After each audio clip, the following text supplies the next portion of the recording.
Hello, this is just something of a video response. I believe the title of the video is Homophobia for Dummies, which is kind of a clever title when you think about it, because on the one hand it's the For Dummies book series, which implies sort of an overview of a particular subject, providing it in a way that's easily accessible to laymen and those who are not specialized in the field of the subject. And on the other hand, it could be construed as homophobia itself being something for dummies. Perhaps it's unintentional, perhaps it's intentional, but it works on many levels. So, yeah, I like that. In any case, you being the author of the video, addressed several possible causes of homophobia in the modern world, and I'd say they're valid.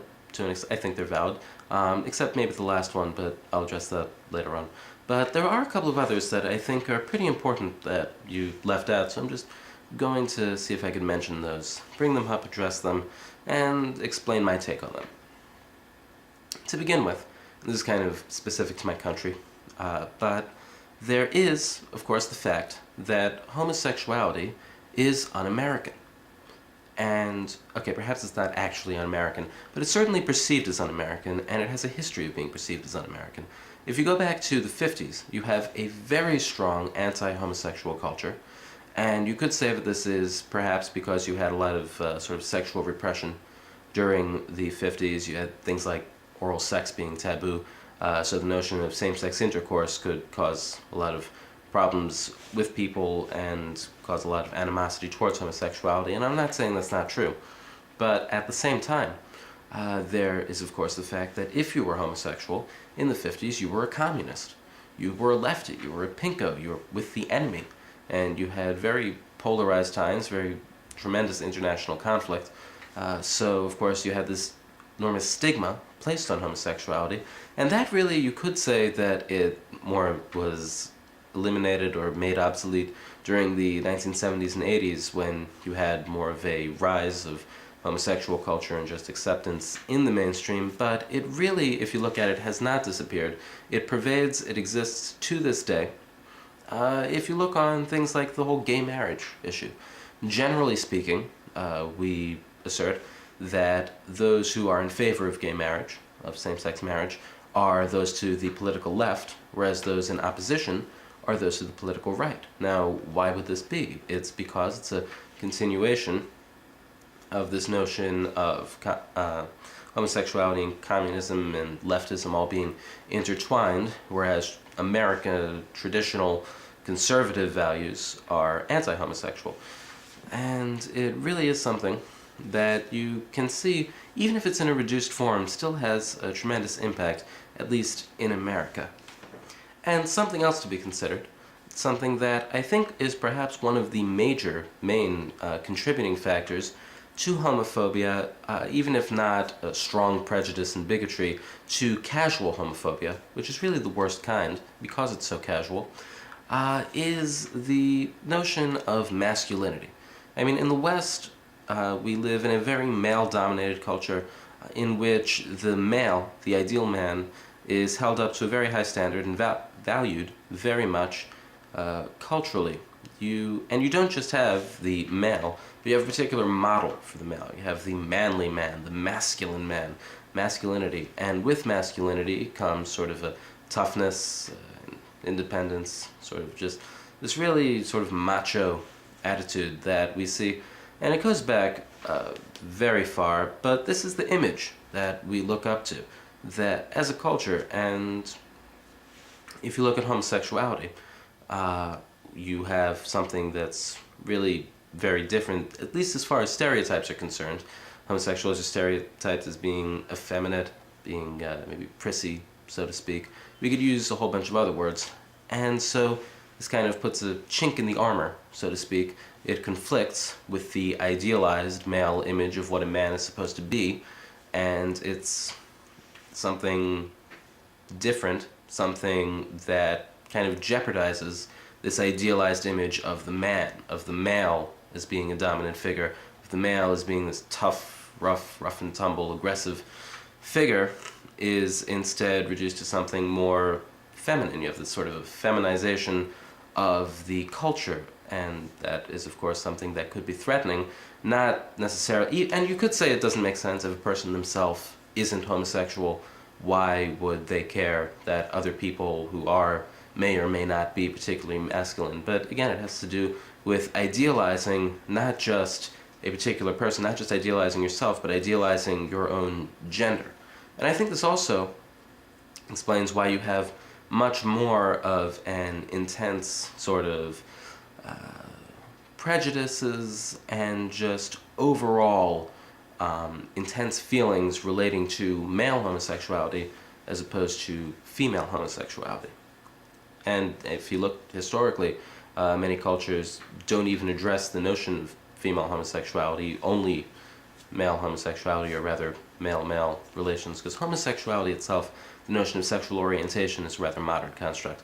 But just as far as anything, it's always male, male, male. It's never female. And then, something else that I think is interesting, that you have this notion of masculinity, this whole model for the idealized man. At the same time, if you look at things that are considered masculine, there are very sexual undertones to them. I mean, things like sports, I mean, that's considered very masculine. There is sort of a sexualization to it in the whole notion of the team, in that sense. It's very fraternal, and at the same time, it's kind of a fine line between brotherhood, between male brotherhood and male sexuality. There is a very, very close fine line there. And of course, what separates it, what keeps it fraternal, and what keeps it sort of more male bonding and not male bonding, is the fact that you have sort of a tension there. You have sort of a conflict between people, a friendly conflict, as far as masculinity goes, who's the most macho, who's got the biggest penis. And it could seem like rather schoolyard stuff, but it does pervade, and it's really, not only is it dominant today in the culture, but it has been for really hundreds, thousands of years perhaps even, looking at other civilizations that are our cultural ancestors. And once you bring an overtly sexual element into this, even if it's not direct, even if it's more implied, just the notion of a more overtly sexual element into it, it leads to the questioning of the existing sexual elements in male culture. I hate to call it male culture, but that's really what it is. The existing sexual elements in male culture, the sexuality of it, and again, this whole discomfort and questioning of masculinity. So I would say that that is probably a pretty big factor, even if not toward, let's say, hatred, but even just unease, discomfort, I would say stems pretty much from that. And just going back to address something that you said, you suggested as your third point that discomfort, just a natural discomfort, can exist, as with other things, that people are just naturally made uneasy by homosexuality. But I don't really see it. I mean, I don't see how that would arise. I mean, for example, you liken it to things like public speaking, or, as you so eloquently put, taking a shit in a public bathroom with other people. And I could see where the discomfort there would come from, because what that is it's a fear of public scrutiny.